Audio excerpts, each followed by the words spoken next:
Rikers Island was never designed to be a kingdom, but somehow it became one, ruled not by wardens or guards, but by men with tattoos inked in loyalty and blood. Inside these walls, hierarchy isn't printed on paper. It's carved into skin. And every newcomer learns the rules the hard way. Who runs the phones, who runs the food, who runs the fear. Because on Rikers Island, the gangs run everything. They decide who eats, who bleeds, and who disappears. And the correctional officers? Many just look the other way. Or worse, play along.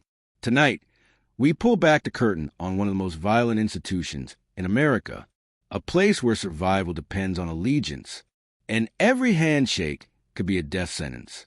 This is the untold story of how gangs control Rikers Island behind bars, the island that never sleeps. Rikers Island sits in the East River between Queens and the Bronx, a 400-acre stretch of concrete and chaos that's supposed to be a jail, but feels more like a forgotten city. Inside, over 10,000 inmates rotate through 9 massive complexes, some awaiting trial, others serving short sentences. But for decades, beneath the surface of official order, another system of power has thrived: the gang network, Bloods, Crips, Trinitarios, Latin Kings, even smaller sets like the Mac Ballers and the Hood Stars. Each one runs its own operation: phones, contraband, drugs, protection rackets, and they all operate like shadow governments within the walls. Correctional officers call it the program. Inmates call it the life. Either way, it's the only law that really works in Rikers. Back in 2015, a young inmate named Jamal Green stepped into Rikers for the first time. 19 years old, charged with armed robbery, terrified, but determined to survive. Within 24 hours, he realized he wasn't in a correctional facility. He was in a jungle. The guards didn't tell him what to do. The Bloods did. They assigned him a bunk, a time to shower, and even the right to use a payphone. He didn't belong to a gang, but that didn't matter. On Rikers, neutrality is suicide. When Jamal refused to check in under a set's protection, he was jumped inside the day room, beaten so badly that he woke up in the medical wing, with a note taped to his shirt that said, "Next time, pick a side." That was the moment he understood the truth. Rikers isn't just run by the city of New York. It's run by the people locked inside it. And to survive here, you have to play by their rules. The Bloodline of Power. Before we dive into the hidden world of Rikers Island, where gangs run the cell blocks and fear decides who survives, make sure you like, share, and subscribe to the channel. It helps us bring you more real stories from behind the walls. Stories they don't want you to hear.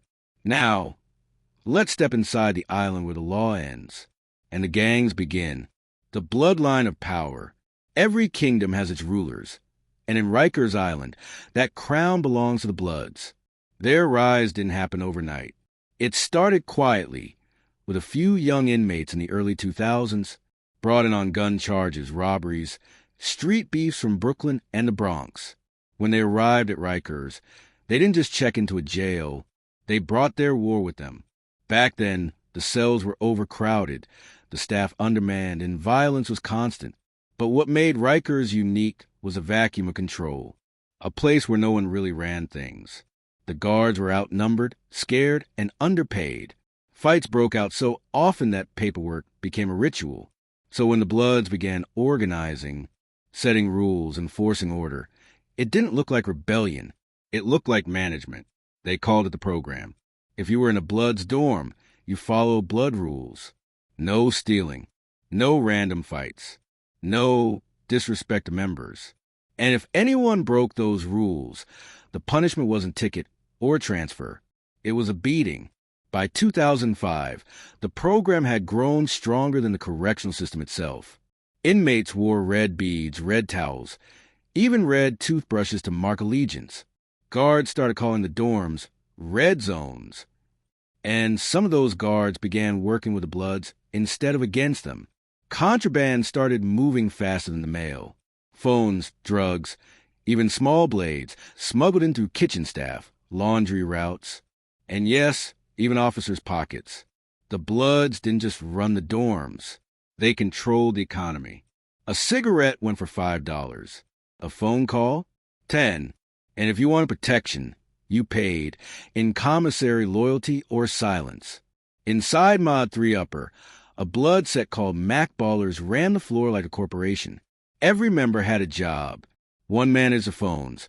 One ran the commissary trade. Another handled discipline. They even had an enforcer called the MOE, short for Member of Enforcement. When officers walked the tier, they'd see inmates lined up, folding uniforms, wiping tables, all in perfect order. But beneath that order was fear.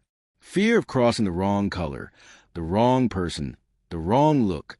And it wasn't just the Bloods. Other groups wanted in: Crips, Trinitarios, Latin Kings. But they couldn't match the Bloods' numbers. By 2010, over 60% of the jail's population claimed some form of gang affiliation. It wasn't correction anymore. It was containment. A former officer once said, "We just try to make it to the end of the shift. The inmates run the day-to-day." That's how the balance of power shifted, not in riots or takeovers, but in quiet, daily control. Phones, cells, and food, the three pillars of Rikers' underworld. If you wanted to survive, you followed those rules. If you wanted to profit, you joined them. And if you tried to expose them, you disappeared. That was the start of Rikers' invisible government. But behind the red flags and coded handshakes, another war was brewing, one that would tear the island apart from the inside. The officers' code. They were supposed to be the law inside Rikers Island. But even the law has a price. The officers at Rikers walk a thin line, caught between chaos and control, between a paycheck and a beating. And for some, that line disappeared completely. The gangs had already learned how the system worked. They knew the schedules, the blind spots, and the weaknesses. But the real breakthrough came when they realized something else. You don't have to break the rules to run the jail. You just have to own the people who enforce them. It started small. A correctional officer named Rodriguez was the first to cross over. He'd been working Rikers for 7 years, overworked, underpaid, and tired of pretending to have control. One day, an inmate offered him $200 to sneak in a cell phone wrapped in duct tape and hidden inside a sandwich bag. He hesitated, then said yes. By the next week, he was making $1,000 a run. The gangs didn't need threats, just cash. Rodriguez became the first of many. Soon, officers were bringing in cigarettes, weed, razor blades, even box cutters sealed inside envelopes marked legal mail. Every time a contraband item made it through, the gang that ordered it grew stronger. They could communicate with the outside, run street operations from inside their cells, and plan ambushes days in advance. One blood set had a prison cell office, a corner bunk stacked with burner phones, ledgers, and commissary bags marked with names of inmates who owed them. The COs, correctional officers, called them entrepreneurs. But make no mistake, they were businessmen of violence.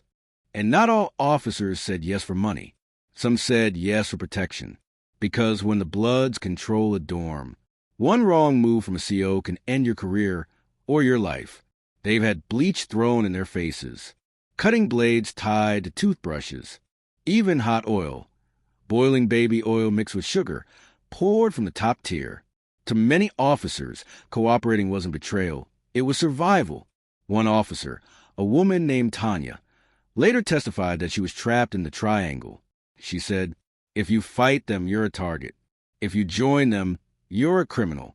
If you ignore them, you're a coward." She smuggled in candy bars and cigarettes at first. Then one day, a blood enforcer asked her to carry a note to another unit. Inside that note was a hit order. An inmate was beaten unconscious 2 hours later. Tanya never came back to work. Her locker was cleared out, her name scrubbed from the roster. The report listed her resignation as voluntary. By 2014, the Department of Investigation had over 400 open cases of staff suspected of corruption or gang collaboration. But the real number was likely double. Because at Rikers, silence keeps you alive. One guard would look away, while another inmate got jumped. Another would forget to check a cell during contraband sweeps. Each small favor kept the system spinning, and the gangs knew exactly who to reward and who to break. It wasn't just about smuggling or bribery anymore. It was about control. The gangs didn't need to overthrow the staff. They absorbed them. The badge and the bandana became two sides of the same currency. And the deeper the officers fell into the system, the more invisible the corruption became. But what happens when that corruption explodes into violence? When officers' loyalty to a gang costs someone their life, that's where the island's darkest secret begins. The hit list. There are two kinds of lists inside Rikers Island. One that the administration keeps, and one that the gangs write in blood. They call it the hit list. Names of inmates marked for punishment, retaliation, or silence. It isn't written on paper. It lives in memory, passed through coded messages and burner phones. Every name on that list has one thing in common.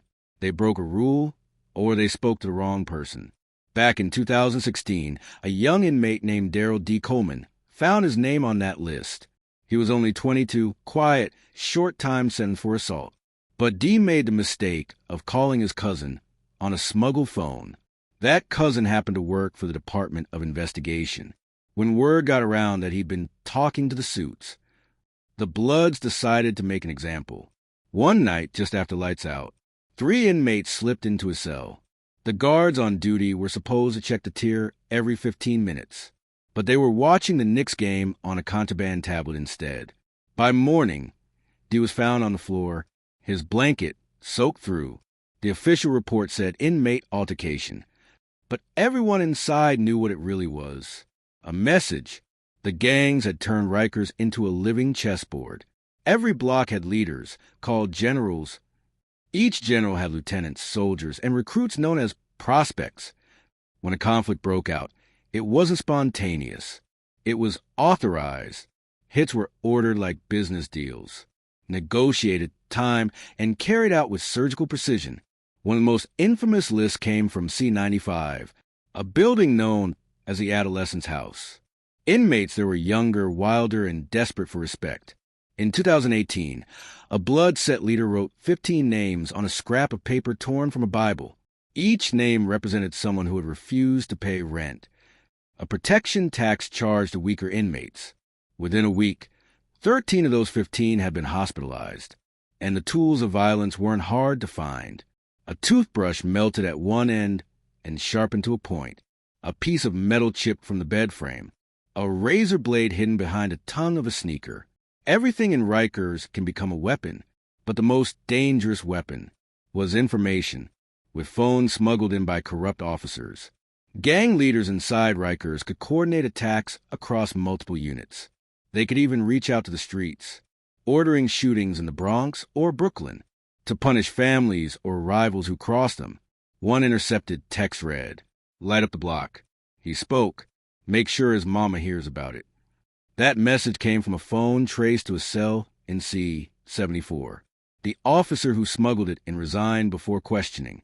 Every death added another name to the cycle. Each beating created new debts, new enemies, new reason for revenge. By 2019, violence inside Rikers had reached levels the city hadn't seen in decades. Some units averaged 6 fights a day. Even correctional officers started keeping unofficial lists, tracking who was likely to die next. One officer later said, "You can feel it coming. The energy shifts. You just don't know who it's coming for." And that's how Riker survives, through fear, memory, and blood. No one forgets, and no one forgives. But while the hit list kept the gangs in check, something far more dangerous was forming. An alliance that crossed colors, languages, and loyalties. It would redefine what power meant behind bars. Power rarely stays divided for long. And at Rikers Island, even chaos learned to organize itself. After years of bloody wars between Bloods, Crips, Trinitarios, and Latin Kings, something impossible began to take shape. An alliance.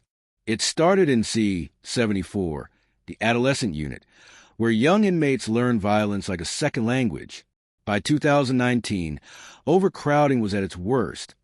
15 men to a dorm built for 8. Tension was high, supplies low, and the officers had long since stopped caring. Fights broke out daily, mostly over phones, food, or respect. But when a stabbing left 2 inmates dead and a third paralyzed, leaders from 3 rival gangs met in secret. They called it the peace table.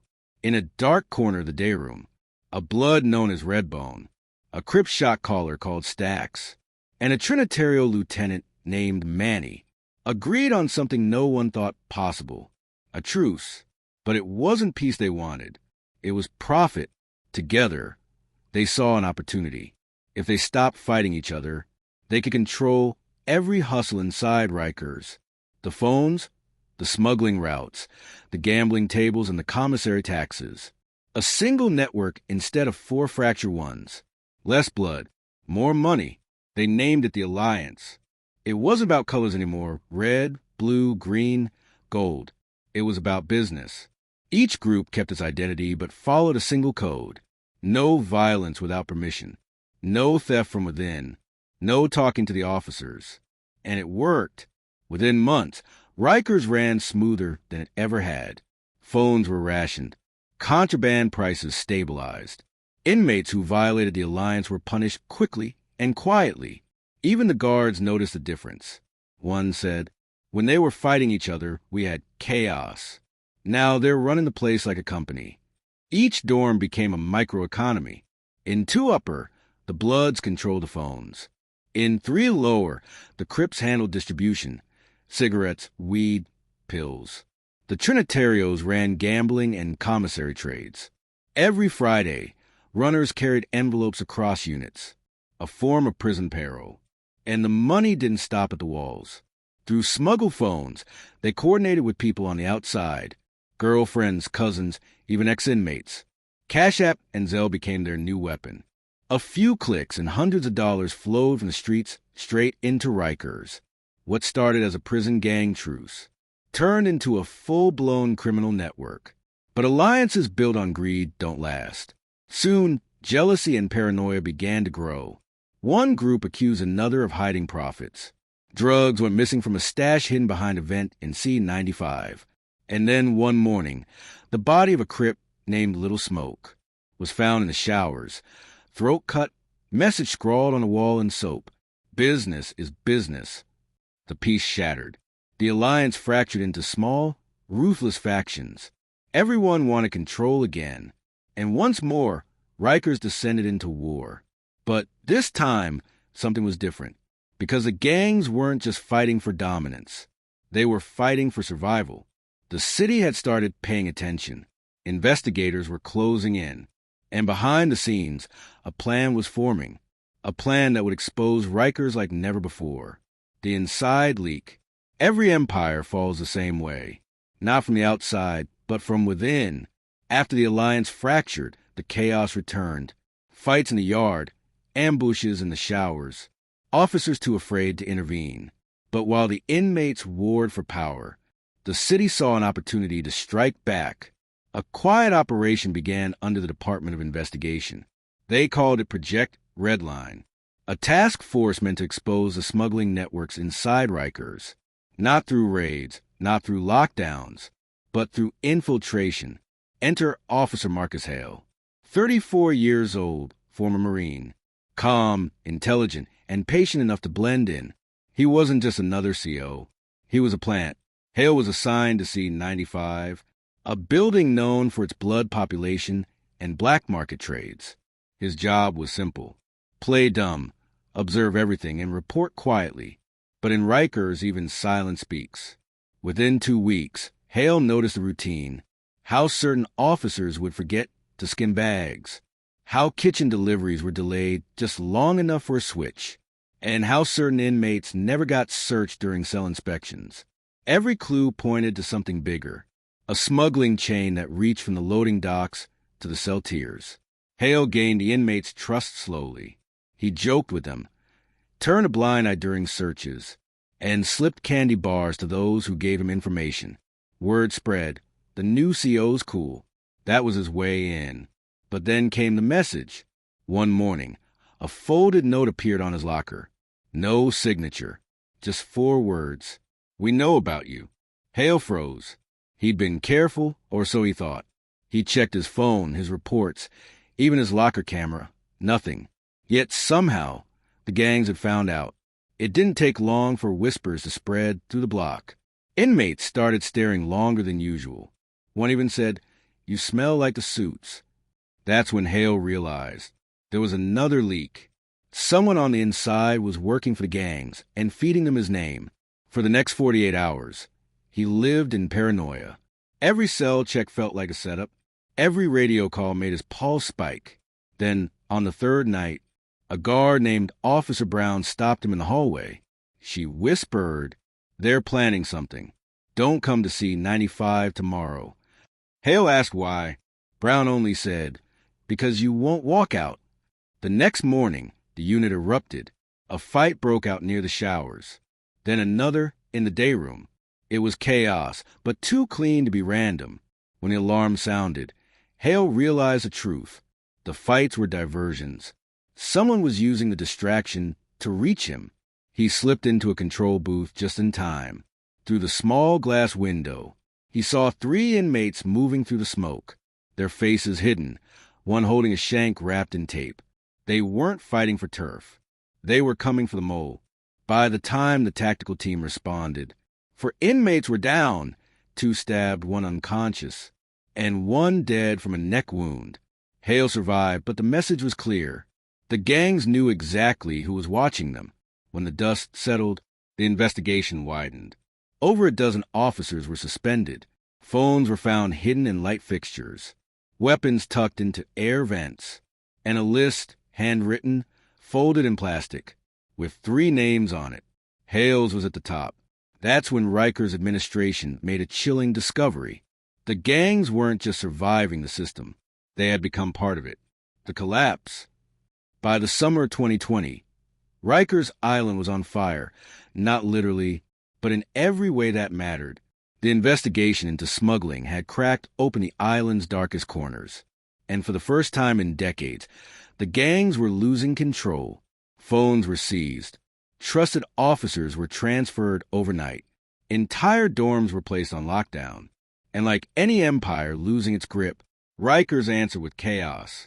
The first riot started in C-95, the same building where Officer Hale was stationed. It began with whispers, inmates complaining about the missing phones and commissary delays.